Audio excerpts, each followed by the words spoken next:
À la fin du livre L'interprétation des états financiers, écrit par Mary Buffett et David Clark, ouvrage que j'ai d'ailleurs résumé sur cette chaîne, les auteurs dévoilent une méthode de valorisation absolument fascinante. La méthode que Warren Buffett utilise pour estimer la valeur intrinsèque des entreprises qui possèdent un avantage compétitif durable. Et cette méthode est tellement simple, tellement logique et tellement puissante que j'ai voulu vous la présenter dans une vidéo spécifiquement dédiée.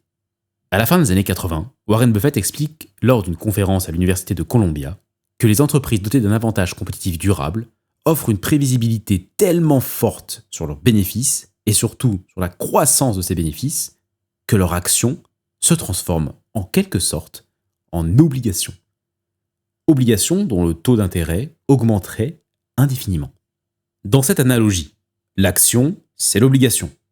Le coupon de l'obligation, c'est le résultat avant impôt de l'entreprise. Attention, ce n'est ni le dividende ou ni le bénéfice net. C'est le résultat avant impôt. Et la croissance régulière de ces bénéfices avant impôt, ce serait en fait comme une hausse du taux d'intérêt année après année de l'obligation. Autrement dit, ce que sous-entend Buffett avec cette analogie, c'est qu'avec un avantage compétitif durable, les bénéfices futurs deviennent presque aussi fiables que les coupons versés par une obligation. Mais en plus de ça, le rendement de cette obligation augmenterait année après année. Car selon Buffett, une entreprise avec un véritable moat possède une capacité éprouvée à augmenter ses bénéfices année après année, une stabilité dans sa rentabilité et surtout une prévisibilité unique dans sa croissance. Et cette croissance mécanique des bénéfices entraîne logiquement à long terme une hausse continue du cours de l'action au fur et à mesure que le marché reconnaît la valeur sous-jacente, croissante de l'entreprise. Et pour Buffett, c'est très simple. Un bénéfice avant impôt par action qui augmente chaque année, c'est l'équivalent d'un coupon obligataire qui augmente chaque année. Et c'est précisément ce type d'entreprise qu'il adore posséder pendant 10, 20, 30 ans ou plus. Voilà donc la définition de ce qu'il appelle l'action-obligation. Pour vous montrer maintenant comment Buffett fait son calcul, rien de mieux qu'un exemple. Prenons Coca-Cola. Alors, premier point avant de faire le calcul, comme beaucoup d'investisseurs, je suis convaincu que Coca-Cola possède un avantage compétitif durable. Une marque parmi les plus puissantes au monde, un réseau de distribution massif, des coûts de production extrêmement bas grâce à l'échelle mondiale. Bref, la liste est longue, mais passons vite, car ce n'est pas le sujet de la vidéo.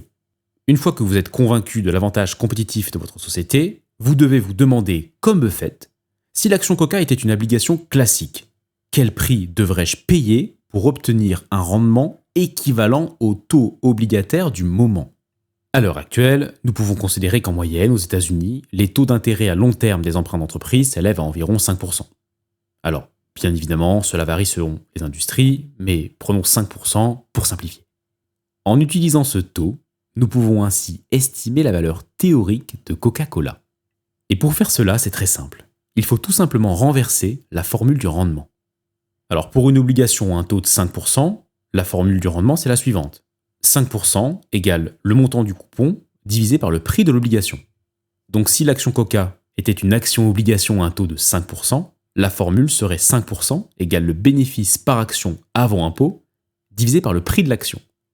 À l'heure actuelle, le bénéfice par action avant impôt de Coca est de 3,72 $. Et le prix de l'action, on va l'appeler X, c'est le montant que l'on cherche.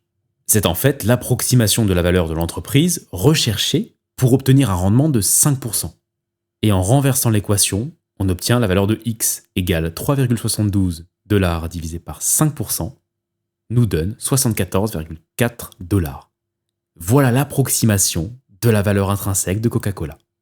Donc, si comme Warren Buffett, nous voulons acheter Coca-Cola avec une marge de sécurité, il faudra l'acheter à un prix bien inférieur à 74,4 $. Et si nous suivons la règle de Benjamin Graham, qui souhaite s'imposer une marge de sécurité de 33%, il faudra acheter Coca-Cola à un prix maximum de 50 $ l'unité. Ce qui n'est malheureusement pas le cas aujourd'hui, puisque Coca-Cola s'échange encore aux alentours de 70 $ l'action. Je vous propose maintenant de faire l'exercice avec une entreprise sur laquelle Berkshire Hathaway est rentré au capital cette année. Il s'agit de l'entreprise United Health Group, célèbre assureur santé américain, qui possède selon moi aussi un avantage compétitif durable. Pour UNH, le bénéfice par action avant impôt est de 24,5 $.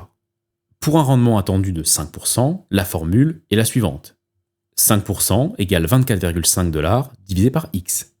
Ce qui nous donne une valeur de X égale 24,5 divisé par 5% égale 490 $. Et donc, en appliquant une décote de 33%, cela nous donne un prix d'achat cible à 323 $. Cela pourrait donc être une des raisons pour lesquelles Warren Buffett l'aurait acheté aux alentours de 300 $ cette année. Mais attention, ce que je vous partage aujourd'hui, ce n'est en rien une recommandation d'achat. Ce n'est qu'une piste de réflexion qui peut nous aider à comprendre l'achat de Buffett. En résumé, Buffett valorise les entreprises à avantages compétitifs durables comme des obligations dont le coupon augmenterait chaque année. Il calcule alors le prix maximum à payer en comparant le bénéfice avant impôt à un taux obligataire. Et seulement si le prix obtenu offre une large marge de sécurité, il investit. Mais attention, chers investisseurs, cette méthode est uniquement réservée aux entreprises avec un moat exceptionnel. Cette méthode ne fonctionne que pour les entreprises dont les fondamentaux sont extraordinairement stables et prévisibles sur du long terme. Alors, d'un point de vue comptable, pour réussir ce premier travail, il vous suffit de suivre la checklist qui est répertoriée dans la vidéo en description et qui résume le livre de David Clark et Mary Buffett au sujet de l'interprétation des états financiers à la Warren Buffett. Si cette courte explication vous a plu, pensez à vous abonner à la chaîne Page et Liberté. Ici, on apprend à investir avec méthode, avec discipline et surtout avec une compréhension profonde. Chaque vidéo a un objectif très simple, décortiquer les plus grands livres d'investissement, comprendre les stratégies des meilleurs investisseurs au monde et vous aider à construire votre propre portefeuille sur des bases solides. Je vous remercie sincèrement pour avoir regardé cette vidéo jusqu'au bout. C'était un plaisir de la partager. On se retrouve très bientôt pour le prochain épisode sur Page et Liberté.